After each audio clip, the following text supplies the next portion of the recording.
today's video we will fix the Bosch dishwasher door latch. Would not close, start, adjust and replace. The fixed one you can check for dishes blocking the door. The step 1 you can open the dishwasher door fully. Then in step 2 you can check if plates, racks and utensils are sticking out. The step 3 you can push rack fully inside. And then at last you can close the door again firmly. The fix 2 you can clean the door latch area. Turn off the dishwasher. Wipe the latch and strike plate with a dry cloth.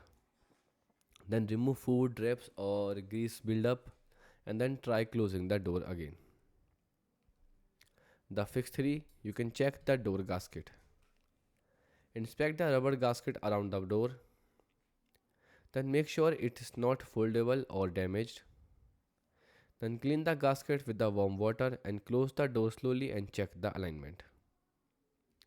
The fix 4 you can replace the door latch. Turn off power to the dishwasher. Then remove the inner door screw and then disconnect the door latch assembly. Then install the new Bosch door latch and then reassemble the door and test it. Goodbye.